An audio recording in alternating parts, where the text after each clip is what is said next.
नमस्कार, किसान भाई बहनों का कृषि हेल्पलाइन चैनल में स्वागत है। आज हम एक गंभीर मुद्दे पर बात करेंगे। मुद्दा है जलवायु परिवर्तन से फसलों की उपज में कमी। आज हम इनके कारण बताएंगे और सुधार कैसे होगा इसके बारे में चर्चा करेंगे। ग्रीन हाउस गैसों का उत्सर्जन ग्लोबल वार्मिंग ला रहा है, जिससे अजीब और ख़तरनाक तरीके से मौसम के मिजाज बदल रहे हैं। UN secretary general Antonio Guterres ने COP27 की यूएन फ्रेमवर्क कन्वेंशन, जो कि जलवायु परिवर्तन के संदर्भ में थी, पर कहा, हम अपनी ज़िंदगियों की लड़ाई लड़ रहे हैं और हम हार रहे हैं। भारत में एक प्रमुख रोज़ाना अखबार के मुताबिक पिछले 120 सालों में हिमाचल प्रदेश का औसत तापमान तकरीबन 1.5 डिग्री सेल्सियस की दर से बढ़ रहा है।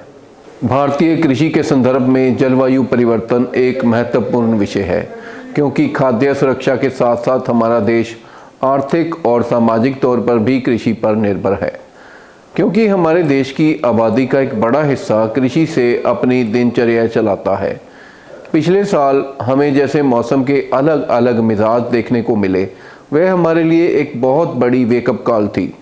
गर्म हवाएं, सूखा, अनियमित बारिश और तूफान, बदलती बीमारियां और फसलों पर कीटों का हमला, बहुत कुछ हुआ जिसने हमारी फसलों का गंभीर नुकसान किया। गेहूं पंजाब की मुख्य रबी फसल है।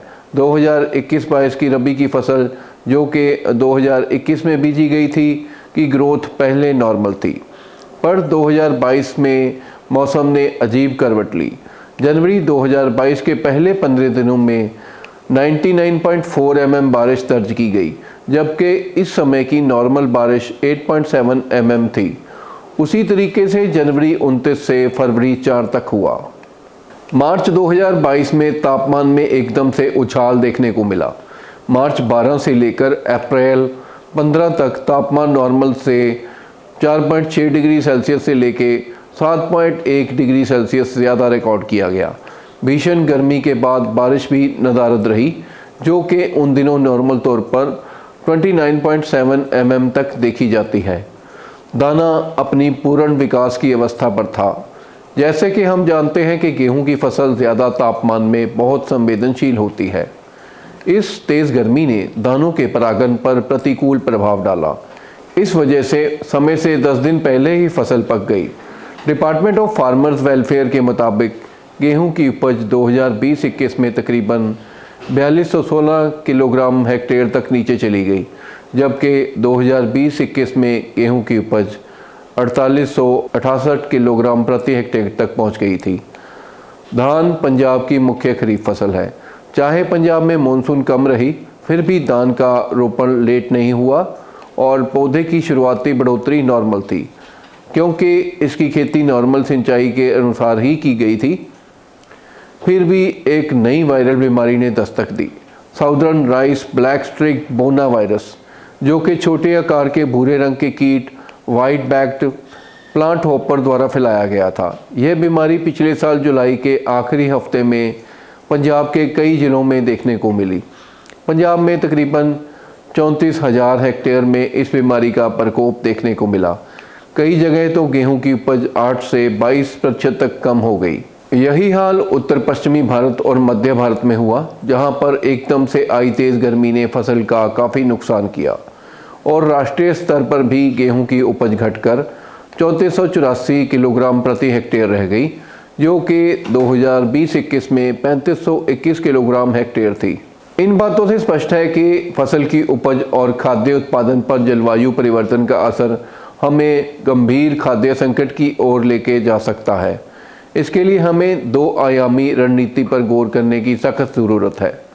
पहला है जलवायु परिवर्तन के असर को कम कैसे किया जाए, इसके बारे में जानते हैं, और दूसरा है देश की बढ़ती आबादी की ज़रूरतों को ध्यान में रखते हुए अच्छी क्वालिटी वाला अनाज और ज़्यादा मात्रा में खाद्य उत्पादन का टारगेट पूरा करने के लिए हमें कैसे काम करना है, इसके बारे में जानेंगे। जलवायु परिवर्तन का असर रोकने के लिए हमें सबसे पहले ग्रीन हाउस गैसों के उत्सर्जन को कम करना होगा। कृषि पद्धतियां जैसे कि अलग अलग फसलों की खेती और उनके मिट्टी और पानी प्रबंधन की पद्धतियां, जुताई रहित खेती, इनसे जुड़े अंतर संबंधी सिद्धांतों पर काम करना होगा, जिससे मिट्टी में कम से कम गड़बड़ी हो। मिट्टी के पूर्ण आवरण और इंटरक्रॉपिंग पर काम करना होगा, तभी हम जलवायु परिवर्तन की चुनौती का मुकाबला कर पाएंगे। जलवायु परिवर्तन के असर को कम करने के लिए फसल उत्पादन को मौजूदा परिस्थितियों के मुताबिक ढालना होगा। इनके अनुकूलन के लिए फसल उत्पादन के क्षेत्रों में फेरबदल करना होगा, फसल प्रणाली को बदलना होगा, फसल उत्पादन पद्धतियों को बेहतर बनाना होगा और नई किस्मों का प्रजनन करना होगा।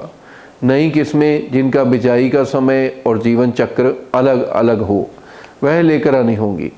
इसके लिए हमें प्रोडक्शन टेक्नोलॉजी पैकेज की टोटल रीमॉडलिंग करनी होगी। इसमें सिंचाई और उर्वरकों का इस्तेमाल, कीटों और बीमारियों का प्रबंधन भी शामिल है। इसका सीधा सीधा मतलब है कि हमें फसल अनुसंधान को बहुत तेज़ी से आगे ले जाना होगा। स्मार्ट टेक्नोलॉजी जैसे कि बायोटेक्नोलॉजी, नैनो टेक्नोलॉजी, सेंसर पर आधारित माइक्रो इरिगेशन को शामिल करना होगा। पोषक तत्व और कीटनाशकों का इस्तेमाल, आर्टिफिशियल इंटेलिजेंस और प्लांट बायोरेगुलेटर्स लाने होंगे और इन सारे संसाधनों को हमें बहुत तेज़ी से जुटाना होगा। इन उद्देश्यों को पूरा करने के लिए हमें मानव संसाधनों और संस्थागत बुनियादी ढांचे का भी विकास करना होगा। बुनियादी और प्रायोगिक अनुसंधान को फैलाना और आपस में लिंक करना होगा।